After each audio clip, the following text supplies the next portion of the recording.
So this guy Nando V Movies and his One Blank Scene collabs have been on my radar for a while now. And with the announcement of his most recent collab, One Musical Scene, I was like, wait a minute. I make videos about movies.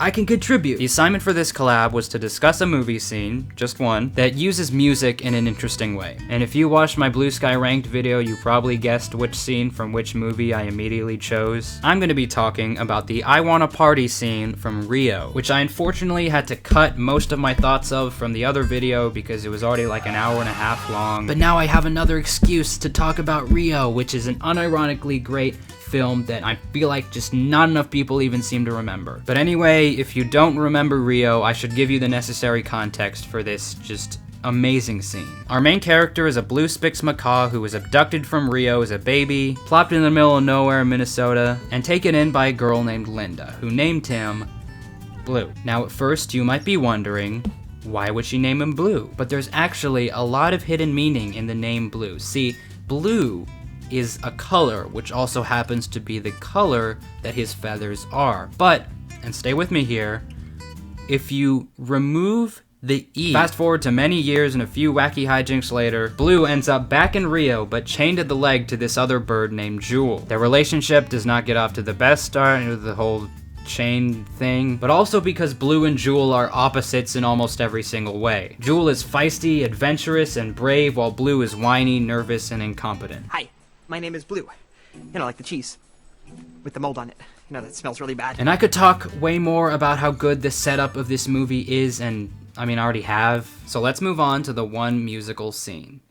Wait, I mean like the one musical scene I'm talking about. There's more than one musical scene in this movie.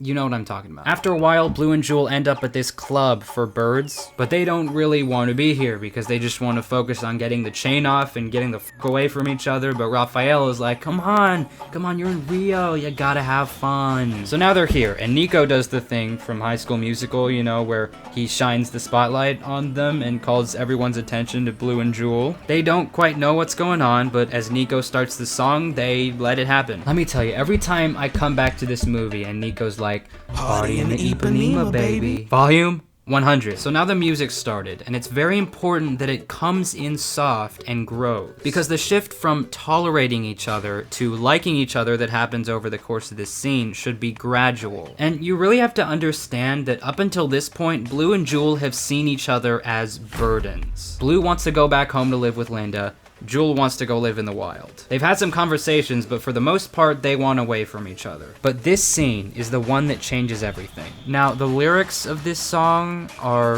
like, God, how do I say this? They're not incredibly complex. I want to party.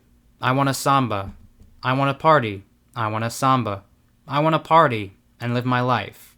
I want to party and fly. But if anything, this is just proof of how much more important the use of the music is than the music itself. I mean, the song still bangs though. So at first, Blue and Jewel are still unsure of what to do. Dance?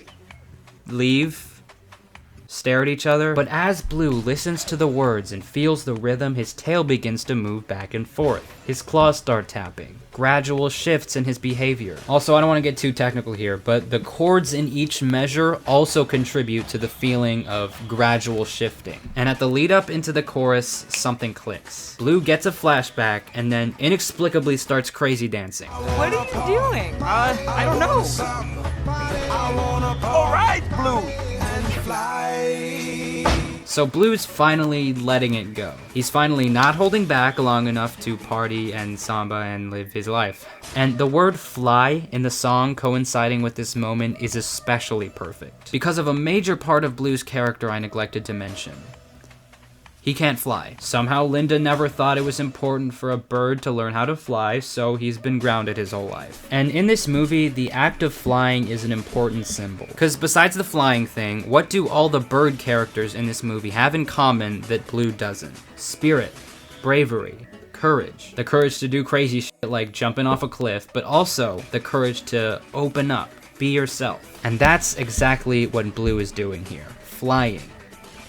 metaphorically. And as a result of this, Jewel sees the real Blue and reconsiders what she previously thought about him. Like, maybe this guy's not such a whiny, clumsy deadweight. Now, some might say, well, didn't the two of them basically hate each other before this scene? These characters make no sense. Yes, up until this point, like I said, these two have been burdens on each other. But if there's one thing that can open people's eyes to the true nature of the people around them, it's the universal language of music. It took this song for Blue and Jewel to realize the spark between them. If they had never met Raphael and Nico and Pedro, they would probably still be wandering off in the streets and tripping over each other, or maybe they just have gotten caught and fucking died. But seeing Blue dancing puts a smile on Jewel's beak, I guess. And so she starts dancing too. They've both opened their windows of opportunity now. They've both indicated to each other that they want a party. Now all that's left to do is for Blue's wingman to give him a little shove. Just be yourself.